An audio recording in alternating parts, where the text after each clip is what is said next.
Aqueles que trouxeram a sua Bíblia, abra-na comigo, por favor, no livro de Atos dos Apóstolos, no capítulo de número 17, e o verso de número 15 em diante.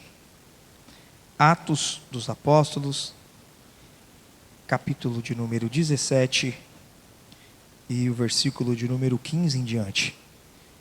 Enquanto os irmãos procuram o texto, eu quero uma vez mais externar a minha alegria, a minha satisfação ao nosso bondoso Deus pelo privilégio, pela oportunidade que Ele me concede de estar em uma tribuna uma vez mais para fazer a exposição da Sua palavra. Sou extremamente grato por tudo que o Senhor tem feito na minha vida, embora sendo um obreiro noviço, novo comparado a todos os homens que temos no ministério. Deus tem sido bom para com a minha vida e eu me sinto imensamente grato por esse privilégio de poder estar assentando entre esses príncipes, entre homens de Deus que temos aqui em nosso campo. Quero aqui também externar minha alegria ao pastor desta casa, o pastor Robertson. Que Deus continue te abençoando grandemente, dando força, saúde, para que continue com maestria, servindo ao Senhor. E Deus possa continuar abençoando também a sua casa e a sua família, e nos demais também, aos obreiros que aqui estão. Que Deus abençoe. Louvo a Deus também pela vida do pastor Vicente, está ali. Deus abençoe grandemente, homem de Deus. Deus abençoe você, a sua esposa também. Feliz aniversário. Se lembrar, manda levar um bolo lá, um pedacinho de bolo, sábado. A gente gosta. Deus abençoe grandemente a todos os irmãos. Traga aqui a saudação do nosso pastor presidente, pastor Elias, e está entregue. Então, queridos, aqueles que encontraram, diga: eu amo a Bíblia. Quem não encontrou, diga: eu também. Aí, ainda tem. Glória a Deus. Vamos ler então o texto. Diz assim, Atos capítulo 17 e o verso de número 15, diz assim o texto. A epígrafe do texto diz: Paulo em Atenas e o seu discurso no Areópago. Assim então passo a ler o verso de número 15. E os que acompanhavam Paulo o levaram até Atenas e, recebendo ordem para que Silas e Timóteo fosse ter com ele o mais depressa possível, partiram. E quando Paulo os esperava em Atenas e o seu espírito se comovia em si mesmo, vendo a cidade tão entregue à idolatria, de sorte que disputavam na sinagoga com os judeus e religiosos, e todos os dias na praça com os que se apresentavam. E alguns dos filósofos epicureus e estoicos contendiam com ele. Uns diziam: o que quer dizer este paroleiro? E outro: parece que é pregador de deuses estranhos, porque lhes anuncia Jesus e a ressurreição. E tomando o levaram ao Areópago, dizendo: poderemos nós saber que nova doutrina é essa que falas? Pois coisas estranhas nos trazes, e aos ouvidos queremos, pois, saber o que vem a ser. Pois todos os atenienses, estrangeiros, residentes de nenhuma outra coisa se ocupavam, senão de dizer e ouvir novidades. E entrando Paulo no meio do Areópago, disse: varões atenienses, em tudo vos vejo um tanto que supersticiosos, porque passando eu e vendo o vosso santuário, achei também um altar que estava escrito: ao Deus desconhecido. Esse, pois, que vos honrais e não conheceis, é o que eu vos anuncio. Amém? Somente até aqui. Nós vamos ler alguns outros textos, mas dar continuidade, mas queremos parar por aqui para que não fique uma leitura um tanto quanto extensa. Pois bem, meus irmãos, nós estamos diante de um texto em que nos retrata uma das passagens, ou melhor, uma das experiências que nós podemos observar sobre a vida do apóstolo Paulo. Paulo, todos nós temos consciência que foi um dos maiores missionários que já existiu na igreja do primeiro século. Acredito que todos aqui tenhamos a compreensão do teor, da importância do que significa a mensagem de Paulo no primeiro século. Isto porque, quando analisamos todo o Novo Testamento, podemos observar que grande parte dos livros que compõem o Novo Testamento fora redigido pelo apóstolo Paulo. Então vemos que Paulo ele tem uma grande importância, principalmente no quesito a área doutrinária e a área missiológica. Vemos que Paulo é alguém que fez história, não desprezando os outros discípulos, isso porque também foram usados por Deus e tiveram a sua marca, né? Porque todo aquele que dá lugar para que o Espírito Santo conduza, ele deixa a sua marca, né? No rastro de fogo, de cura, de avivamento, de salvação, de libertação, de transformação, aonde quer que ele vá. E Paulo também não é diferente. Aqui, no texto em que nós lemos, nós podemos observar que ele está em sua segunda viagem missionária. E aqui nós observamos que ele passou por alguns lugares pregando a palavra do Senhor. E a princípio a sua mensagem serve como que uma mensagem transformadora. Porém, sempre haverá ou sempre existe dentre aqueles que se propõem a pregar a palavra, a levar o evangelho, pessoas que são contra a transformação da palavra, ou melhor, a liberdade de pregar a palavra do Senhor. E quando nós olhamos no capítulo 17 e no verso de número 1, nós podemos observar justamente isso, que Paulo, ele prega em Tessalônica, e aí nós vamos ver que por 3 dias, ele prega a palavra do Senhor ali naquele lugar, apresenta a Escritura. E é interessante que, assim como os discípulos no primeiro século, Paulo, ele é alguém que consegue fazer uma releitura, né, para um povo que aparentemente era um povo que estava distante da cultura judaica. Nós podemos observar que ele prega para um povo específico. Ao contrário dos judeus que pregam para judeus, Paulo vai pregar para os gentios. E dentre esta manifestação, dentro desta apresentação do Evangelho, da palavra do Senhor, ele faz questão de fazer uma releitura. Ele olha para todo o Antigo Testamento e ele começa a apontar a Cristo, como que Cristo fosse o elo de ligação.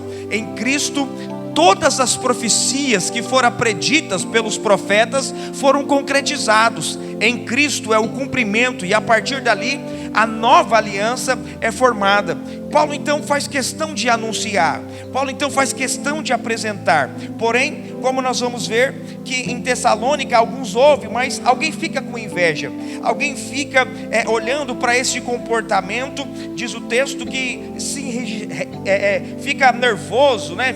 Cria um alvoroço dentre todas as pessoas que estavam ouvindo a palavra do Senhor. E a Bíblia diz então que ele sai, né? O texto diz no verso de número 7 em diante ali, ou melhor, né, do 5 em diante, vai nos dizer que Jason, ele é levado, né, como bode expiatório, e chega a ser preso, e depois ele paga a fiança, enfim, sai. Mas o fato é que Paulo sai desta cidade de Tessalônica e é conduzido para uma cidade próxima chamada Bereia.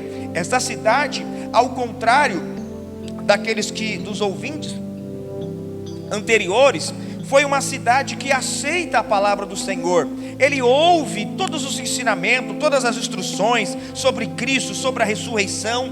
Paulo apresenta as Escrituras para aquela igreja, para aquela sinagoga, para aqueles homens e mulheres que estão com os ouvidos atentos, que estão com o coração abertos para ouvir algo de novo, algo que transforma, algo que possa libertar, porque esta é a importância da palavra do Senhor. Nenhuma palavra que é lançada em um púlpito, nenhuma palavra quando é feita uma exposição, ela sai vazia. Ela sempre tem um objetivo, ela sempre tem um caminho, um alvo traçado, um objetivo para alcançar alguém que necessita, que precisa, um direcionamento, uma cura, uma libertação, uma transformação, uma porta aberta. E eu acredito que se você está aqui, é porque você veio ouvir a palavra do Senhor. Eu acredito que se você está aqui, é porque você tem fome de ouvir a palavra do nosso Deus. É por isso que é intitulado Terça Viva, porque nós não temos vida se não estivermos debaixo da orientação ou da palavra de Deus. Se nós olharmos pegarmos os animais, por exemplo, nós temos colocarmos como exemplo, Jesus disse para os seus discípulos: olha, eu irei fazer de vocês pescadores de homens. E percebam que ele não coloca pescadores de peixe, porque pescadores tem como sinônimo pescar peixe. E veja que é alguém que ocupa uma posição de tirar o peixe do habitat, do lugar natural, e levar para a morte.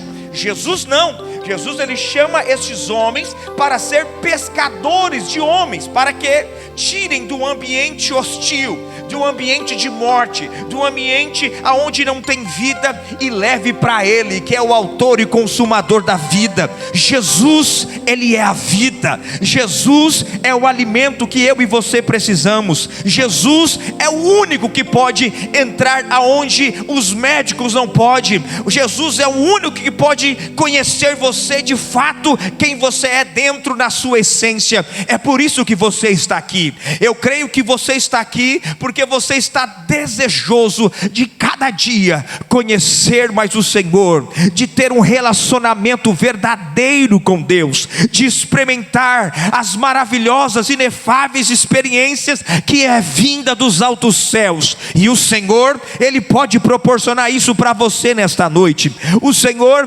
nesta noite pode visitar o teu coração. O Senhor nesta noite pode curar a tua enfermidade. O Senhor nesta noite pode abrir a porta que você precisa. O Senhor nesta noite pode ir naquele coração de pedra que você está orando, pedindo há tanto tempo para que ele se converta. O Senhor nesta noite pode mudar todo o cenário desta cidade. O Senhor, Ele pode, se Ele quiser, mudar todo o cenário do globo terrestre, porque nada e nem ninguém pode impedi-lo quando Ele resolve agir. Esse é o Deus que nós servimos. Você pode dar um glória a Deus nesta noite? Você pode exaltar ao Deus que você serve, porque este Deus que você serve é um Deus poderoso. Aleluia.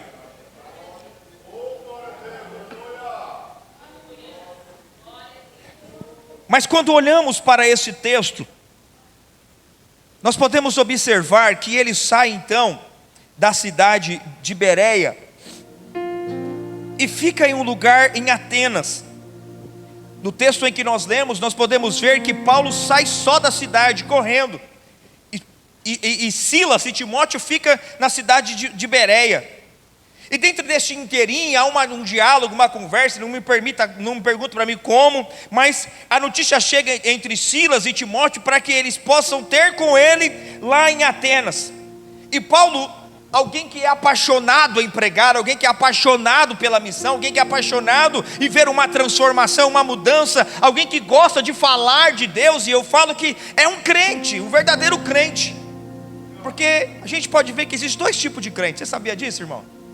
Existe o crente que não fala nada, existe o crente que fala tudo. O crente que não fala nada é aquele crente que ele aceitou Jesus, ele foi transformado, ele foi mudado, mas ele não fala das maravilhas de Deus, ele fica quieto, ele não adora, ele não glorifica, ele só murmura. Deus tirou ele do lugar, ele está lá quieto, não quer saber de nada, não se envolve, não participa. Mas o verdadeiro crente, eu nunca vi um crente que recebeu de fato o poder de Deus, uma transformação de Deus, ficar calado e não gostar de comunicar, de falar das maravilhas de Deus. Irmão, eu não sei se você já foi no banco, e aí você não precisa, de repente vai lá com a roupa normal, né, sem terno, sem gravata, você fica lá parado, de repente tem aquela, aqui não tem muito, mas lá em São Paulo tem uma fila gigantesca para ir lá para os caixas, e eu sempre via frente ou outra, alguém falando de rapaz, mas Jesus, começava com a política, começava falando de alguma coisa, mas depois falava, é cumprimento da palavra, irmão, Jesus está vindo, e tacava Jesus no meio, e as pessoas ficavam ouvindo. Eu cansei de ver, nas minhas idas e vindas, indo para o centro trabalhar, no meio do metrô ou do trem, chegava a gente lá, começava criava meios, estratégia para pregar. Chegava, por exemplo, pastor Robson, você não sabe, rapaz, mas Jesus é maravilhoso, Jesus é bom, Ele me curou, Ele transformou, Ele fez isso, e começava o outro, oh glória, aleluia. Ou seja, naquele diálogo, a mensagem entrando, ia falando, e algo ia acontecendo. E quantas vezes eu vi pessoas chorando, ouvindo aquele diálogo que estava acontecendo um com o outro. Eu cresci ouvindo isso, e hoje tenho isso como uma verdade, e levo aonde quer que eu for. Meu irmão, alguém que é crente de verdade, ele não consegue ficar com a boca fechada, em virtude daquilo que Deus fez. Só Deus sabe da onde Deus te tirou, só Deus sabe o que Deus fez pela sua vida, só Deus sabe a cura, a libertação, a transformação. E por que não falar para aquela pessoa que precisa, para aquele irmão que necessita? A Bíblia diz que a fé vem pelo ouvir a palavra de Deus. Permita-me aqui, eu sou um jovem pregador, novo pastor, começando agora, tenho muito para aprender. Mas sabe o que eu tenho visto? Eu tenho visto que a igreja cristã tem mais voz para falar de política do que falar de Jesus. Sabe o que eu tenho visto hoje? As pessoas falam mais de time do que do nome de Jesus Cristo. O que nós temos visto hoje é olhar, a pessoa sabe de tudo, mas a palavra de Deus não está sendo falada. E aí, como é que vai acontecer o mover? Como vai acontecer o agir, se somos nós os responsáveis de pregar? Esta pregação, ela não está restrita apenas para os líderes. A pregação não está restrita apenas para pastores, evangelistas, missionários, presbíteros, obreiros. Não, são para todos. Ide, ide, ide, ide, ide, ide por todos os lugares, Samaria, Judeia, confins da terra. Ide, leve a minha palavra. O contexto em que nós estamos vivendo é um contexto onde nós estamos calados, estamos ficando com a boca fechada, e o evangelho não tem sido propagado. Pastor, mas hoje é muito fácil, tem internet, mas nada muda a experiência de estar do lado do toque. E eu falo isso porque Jesus foi um apaixonado, foi um homem que amou, está do lado da humanidade, do povo, daquele que precisa, do necessitado. Enquanto a religiosidade, a religião excluía o órfão, a viúvo, o necessitado, as pessoas marginalizadas, Jesus estava no meio, pregando a palavra, levantando o que estava caído, dando pão para o faminto, ajudando o necessitado, pregando o verdadeiro evangelho que liberta, que transforma, que abraça, que ama, que coloca de pé, que traz vida, que traz renovo, que traz libertação. Esta é a palavra poderosa que temos que pregar, de um Jesus que muda a história, que muda a história. Eu vim pregar isso aqui nessa noite, um Deus que muda a história, um Deus que muda a história, um Deus que liberta e transforma. Este Deus poderoso pelo qual nós servimos e adoramos a Ele. Aleluia. A Bíblia nos diz que Paulo então começa a pregar a palavra. Paulo chega em Atenas e vê que Atenas, como os irmãos acredito que bem sabem, percebe que não é uma cidade qualquer. Embora que não seja uma cidade como a cidade romana, onde tem um esplendor, templos grandiosos. Atenas era uma cidade onde tinha um berço da filosofia, da onde surgiu tantos homens pensadores, tantos homens extraordinários que até hoje na nossa cultura ocidental influencia. Aristóteles, Platão, enfim, Sócrates, homens tão extraordinários que começaram a usar a sua mente diante desse berço de filosofia. Mas o que Paulo observa aqui, que não era apenas a filosofia que mexia aquela cidade. Paulo observa aqui e vê que havia uma outra perspectiva que moldava, que movimentava a cidade. Havia muitos deuses, havia muitos lugares que eram dirigidos para o maior tipo de número de deuses possíveis.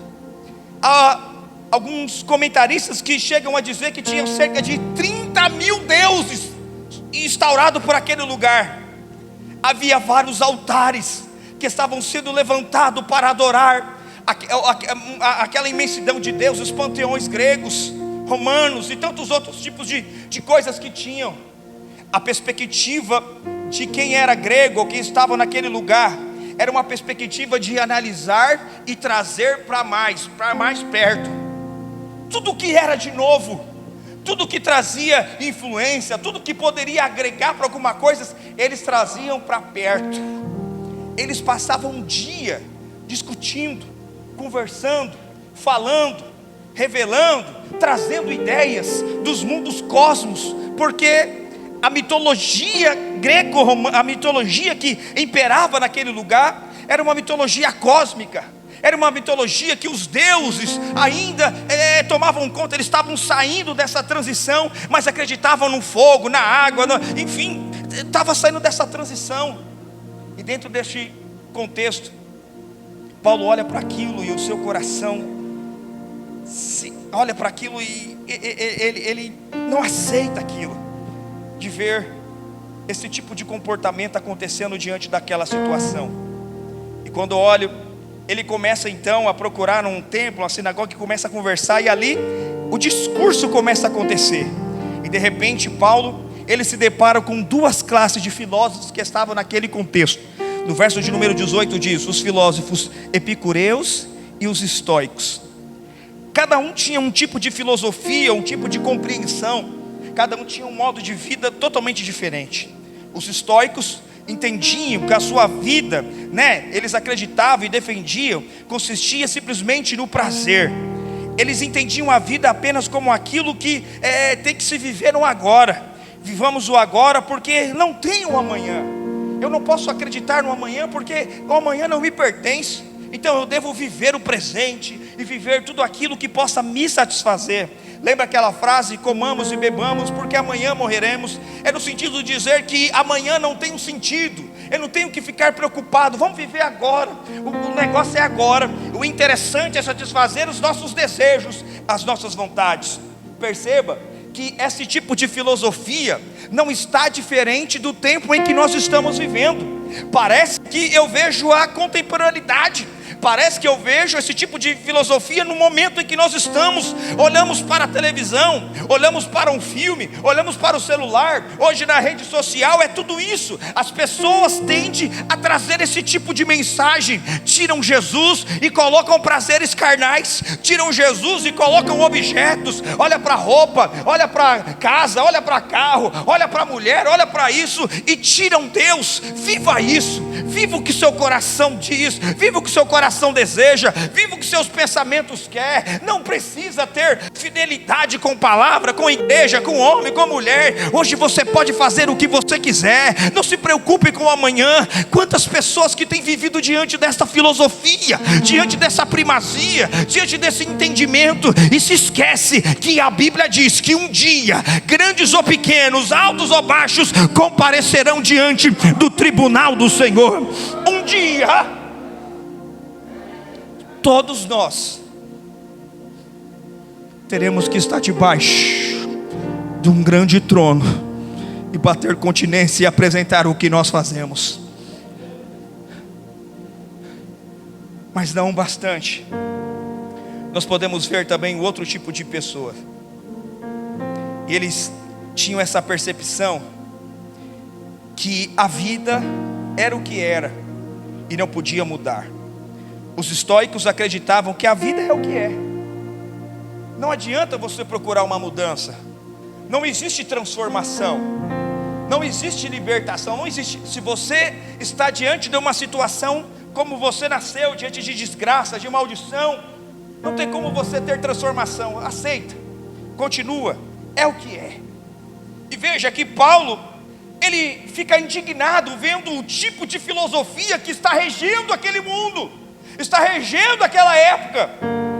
Irmãos, quem é crente de verdade não se contamina e não aceita as ideologias que tem pregado nesses últimos lugares por aí, tem sido manifesto. Quem conhece a palavra verdadeiramente sabe que Deus criou homem e mulher. Quem conhece a palavra sabe do peso da responsabilidade que é de viver em santidade diante de Deus. Quem conhece sabe as responsabilidades de homem, como o papel do homem, o papel da mulher, os filhos, igreja, sabe? Só que quando o homem é movido não pela o que a palavra de Deus diz, mas vive a partir dos seus sentimentos, das suas vontades, da vã filosofia que é apresentada pelo mundo, tende simplesmente a caminhar diante de um caminho onde simplesmente leva à perdição, ao fracasso, à ruína, ao desastre, a uma morte espiritual, a não conhecer de fato quem é Deus. Quantas pessoas, não sei se você já se deparou, mas hoje, século 21, a Bíblia tem acesso à Bíblia, à internet, mas você vai falar de Deus, a pessoa parece que está cega. Você vai falar de Deus para alguém, vai anunciar, vai fazer convite, quer convidar para a igreja, vou lá fazer o quê? Que besteira, eu vou lá, não tem sentido, você fica lá levantando a mão. Eu já vi gente falar, para que eu vou para o céu? Eu vou ficar lá só dando glória, glória, glória, acreditando que só vai para o céu ficar dando glória. Isso é muito chato, eu já vi gente falando isso. É a mentalidade em que nós estamos vivendo, é o tempo em que nós estamos vivendo de apostasia. É um tempo, é os últimos dias, como Paulo diz em Timóteo. Tempos de apostasia, tempos de homens que estão vivendo não a partir de uma palavra que liberta e transforma, mas de uma ideologia satânica, uma ideologia que vem do próprio demônio.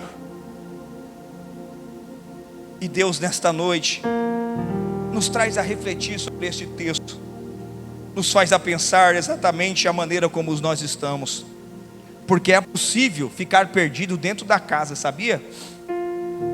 A dracma nos apresenta isso. A mulher perdeu a dracma dentro da casa. É possível nós perdermos a arca, que é algo mais importante, dentro da casa. É possível nós perdermos a essência de Deus dentro da casa, quando colocamos as nossas verdades, a nossa filosofia, a nossa ideologia, a nossa visão de mundo, do que é certo, errado, é isso, aquilo, os nossos critérios mundanos, colocamos como prioridades, nós perdemos Deus. E perceba que o texto, para nós adentrarmos logo, diz que quando ele foi levado para o Areópago, que era um tribunal, como se fosse uma câmara de vereadores, um lugar onde discutia ali leis, aprovava coisas, teologia, pensamentos, trazia, enfim, ele foi para aquele lugar. Paulo observa que existia um lugar que tinha um altar que estava escrito ao Deus desconhecido. Paulo então olha para aquele nome e vê exatamente essa situação. E ele, quando chega para discursar, ele chega no verso de número 23, se você tiver com a sua Bíblia aberta. Porque passando eu e vendo os vossos santuários, achei também um altar que estava escrito ao Deus desconhecido.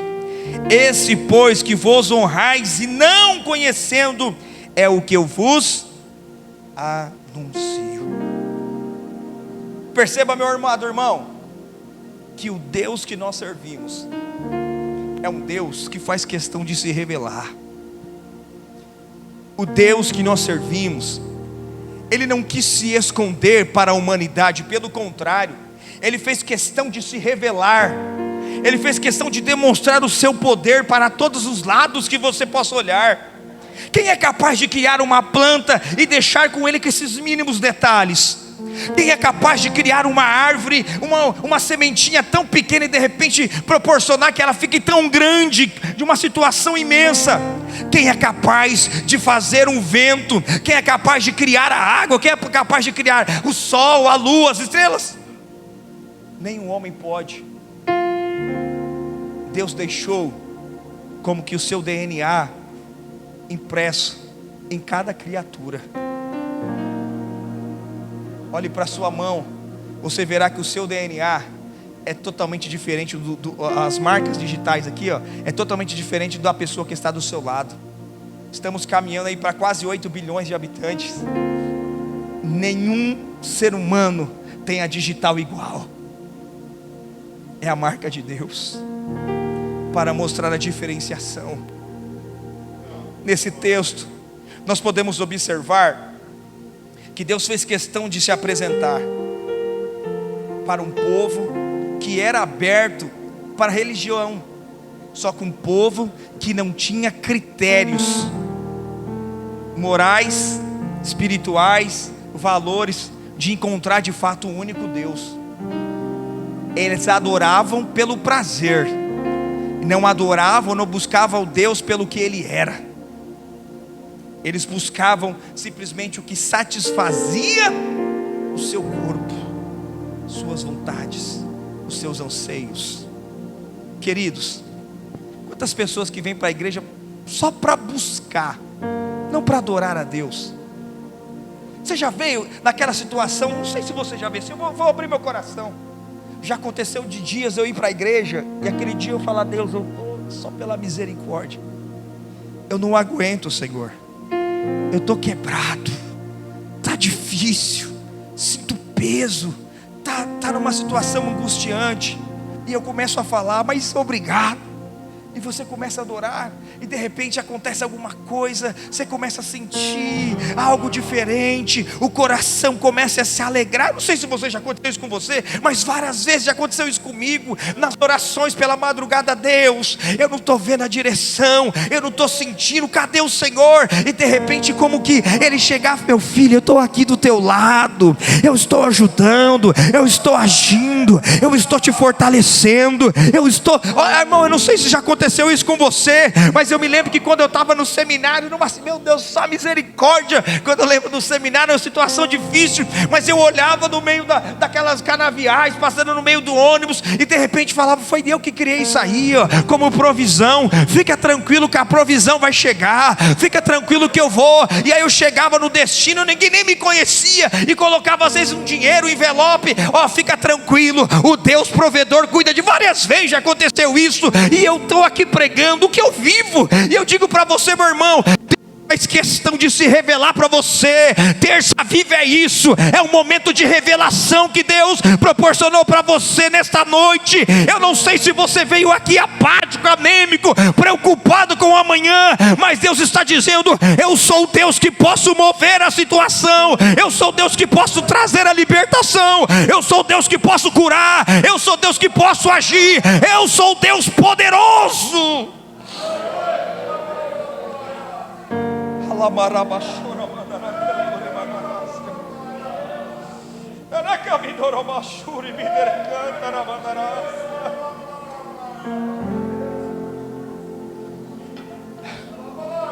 O Deus desconhecido, o Deus desconhecido, o Deus desconhecido havia se revelado diante de uma situação que a história conta muito adversa.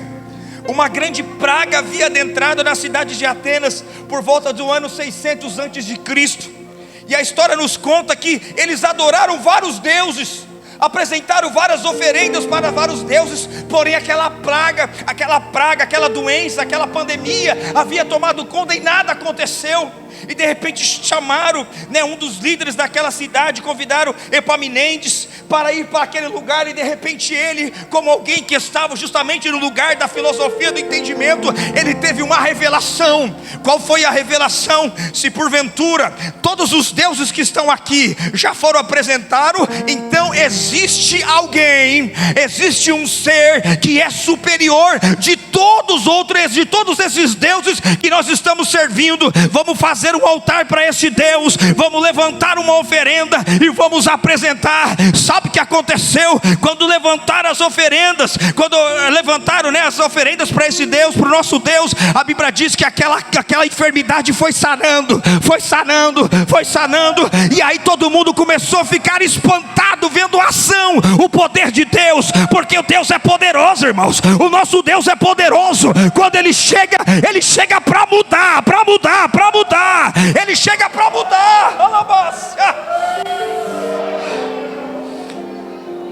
Aí alguém pergunta: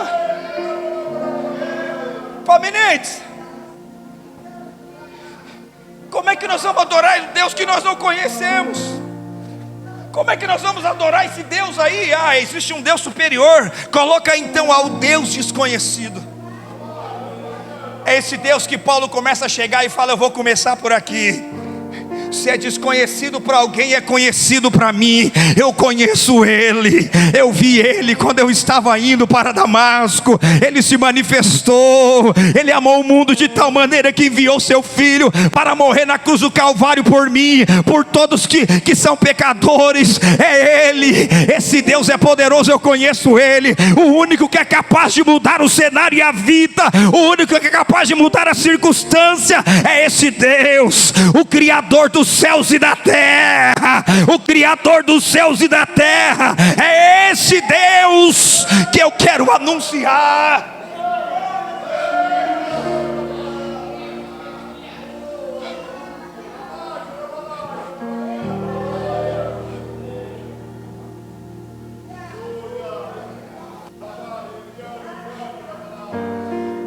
Perceba, irmão, que em nenhum momento na pregação, Paulo, nenhum momento quando ele começa a discursar, ele fala de si. Fala de si. Se você tiver com a Bíblia aberta, no verso de número 24 diz, 23 no finalzinho: pois que vós honreis, e não conhecendo o que eu vos anuncio, o Deus que fez o mundo e tudo o que nele há, sendo Senhor dos céus e da terra, que não habita em templos feitos por mãos humanas, nem tampouco é servido por mãos de homens, que necessitais de alguma coisa, pois Ele mesmo é quem dá todas a vida, respiração e todas as coisas.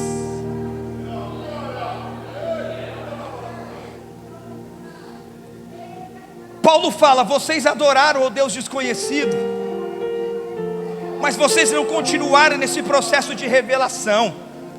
Mas eu quero dizer que até aqui a sua percepção de mundo foi uma percepção equivocada. Eu quero dizer para vocês, é como se ele transportasse lá para o livro do Gênesis, no primeiro capítulo, dizendo: olha, no princípio, se porventura houve esses deuses, que é a mesma narrativa que Moisés traz no livro do Gênesis, né?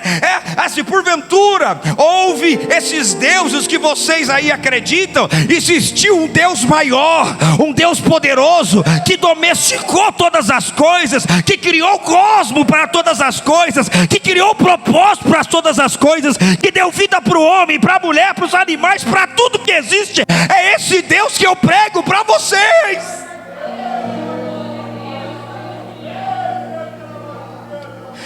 Talvez você veio aqui nesta noite dizendo: Senhor, o Senhor está tão distante de mim. Senhor, eu não estou vendo o Senhor na minha vida, eu não estou vendo o Senhor lá na minha casa, eu não estou vendo a providência lá no trabalho, eu não estou vendo na escola, na faculdade, no serviço, na minha empresa. Mas Deus está dizendo: meu filho, eu já estou tão pertinho de você, a providência está aí, ó. Eu criei tudo o que você precisa, eu já providenciei o escape, eu já providenciei o socorro, eu já providenciei a chave para abrir a porta que você precisa. Glória, eu já providenciei o que você precisa. Eu estou aqui, eu não sou desconhecido não. Se você está na fornalha, eu vou entrar lá e fazer um culto pentecostal, eu vou andar contigo.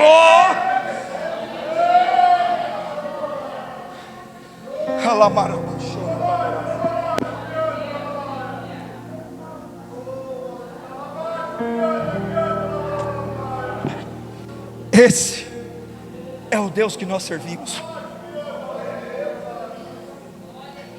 Quando passares pelas águas, eu estarei lá. Quando estiver no meio do fogo, eu vou estar lá também.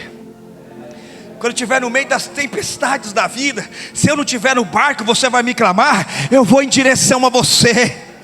Oh glória, aleluia. Quando você tiver com enfermidade, como foi lido aqui, eu sou aquele capaz de curar, eu tomo para si as enfermidades. Quando você estiver cansado, eu sou aquele que se revelo, eu tiro essa carga pesada e dou um fardo leve para você caminhar. Eu sou o que sou, eu sou a providência, eu sou a cura, a libertação, renovo, transformação, eu sou vitória. É o nosso Deus todo poderoso. Eu percebo, irmãos, que muitas vezes, diante da nossa caminhada, a gente acaba esquecendo das grandezas do que Deus fez por nós.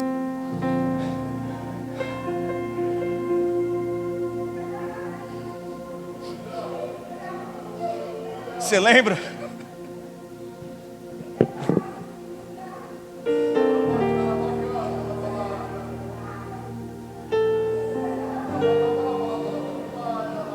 Você lembra? Você lembra, irmão? Você lembra o que Deus fez por você? Você lembra na sua infância? Você lembra as palavras que foram lançadas? Você lembra quando não tinha nada para comer e você falava: cadê Deus? E a providência chegou. Você lembra quando o médico desenganou, disse que não tinha mais jeito, mas o Senhor chegou lá e curou? Você lembra quando as portas estavam fechadas e você disse: Deus, eu preciso do socorro, o socorro chegava? Você lembra? Às vezes acreditamos que Deus está distante, mas esquecemos que esse Deus, Ele faz questão de se revelar. Ele está do nosso lado. Se você está com vida, se você está respirando, é porque a graça, a misericórdia, a bondade dEle ainda está sobre a tua vida. Ele está dizendo: ainda tem muito mais para fazer, ainda tem muito mais para ser realizado. Não acabou, não chegou seu fim, ainda tem muita coisa para ser feita sobre a tua vida.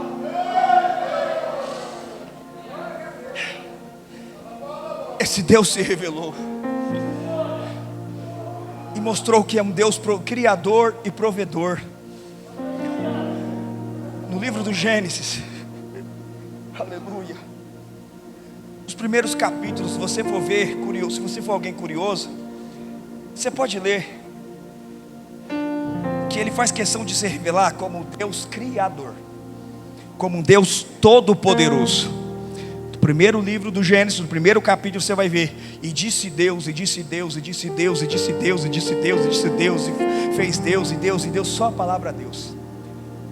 Mas o Gênesis no capítulo 2 já não é mais disse Deus ou Deus, Deus, mas o Senhor Deus. Isso tem um propósito, isso tem um objetivo. O primeiro objetivo é para que todos que lessem a palavra de Deus e quisessem conhecer, pudessem entender que esse Deus era um Deus poderoso, que criou todas as coisas, que tem o controle dos céus, da terra e de baixo. Tudo está no controle de Deus. Fala de soberania de Deus. No segundo capítulo, fala do Senhor Deus, e atribuindo a Ele a questão de veneração, de adoração, desse Deus ser adorado. Por ser um Deus tão grande, por ser um Deus tão grande, Ele tem que ser adorado, Ele tem que ser exaltado, Ele tem que ser glorificado, porque Ele é um Deus poderoso. Às vezes, diante da nossa caminhada, e eu já encerro, não vou nem terminar, entrei no...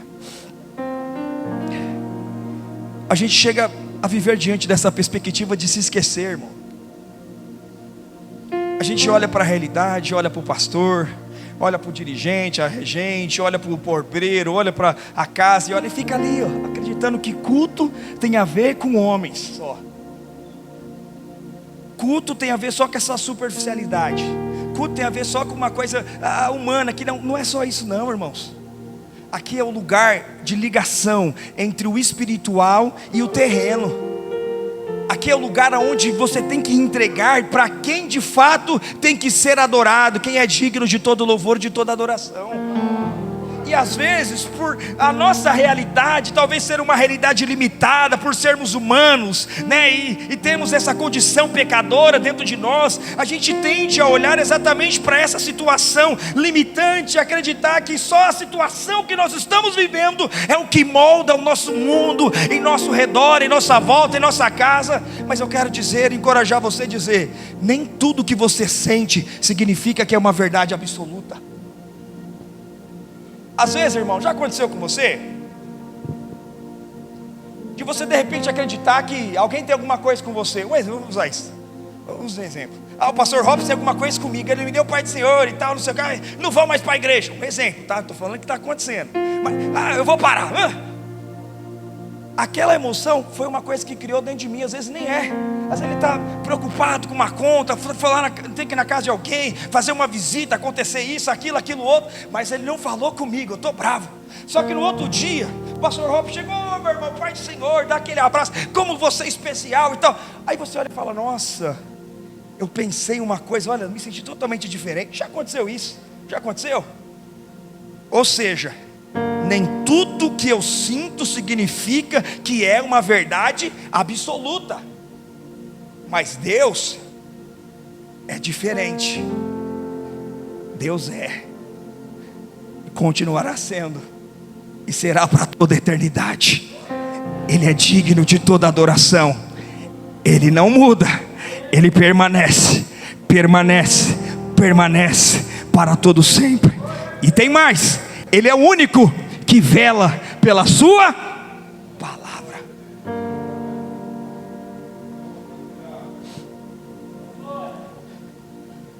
Talvez uma promessa foi lançada sobre a sua vida, e você está olhando para a realidade em sua volta e está dizendo: é impossível, não tem jeito, não dá, não tem como. E parece que Deus se esqueceu de mim. Talvez você está olhando para a sua realidade dizendo: olha lá minha conta, como é que eu vou conseguir comprar minha casa própria? Como é que eu vou conseguir casar? Como é que eu vou conseguir acontecer as coisas? Eu não estou... Irmãos, e aí entra o mistério da fé, entra o mistério de Deus. Porque quem crê em Deus não caminha num campo da naturalidade, caminha num campo da fé, uma dimensão acima da naturalidade, acima do que a gente olha aqui, ó. É diferente. Imagina só, você pegar um monte e pedir para o monte se transportar para um outro lugar, mesmo tendo uma fé de um tamanho, de um grãozinho de mostarda. Imagina só, quem é que na sua racionalidade, quem acredita que isso pode acontecer? Levanta a mão. Ninguém. Mas usando a fé que Deus nos deu, podemos todas as coisas naquele que nos fortalece. Eu quero pregar aqui para você, minha irmã, meu irmão, encerrando aqui, exatamente diante dessa situação.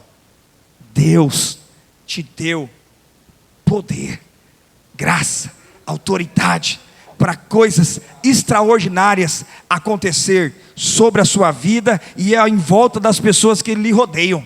Deus te deu poder e autoridade.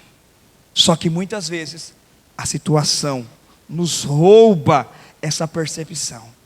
Não permita, irmão, que a situação que a gente olha acreditando é o que vai se concretizar sobre a nossa vida, que não vai. Deus tem coisas grandes para a sua vida, irmã. Deus tem coisas grandes para a sua vida, para o seu casamento, para a sua casa. Quem disse que essa situação que está acontecendo é para a vida toda permanente? Não é. Deus está fazendo coisas novas sobre a sua vida. O Deus que você acha que estava distante, hoje vai se revelar para você e vai mostrar que Ele é um Deus grande, capaz de mudar cenários, vida, possibilidades. Ele vai mostrar que Ele é um Deus, e eu tenho certeza que o nome dEle será glorificado através da sua vida. Se coloca de pé, por gentileza.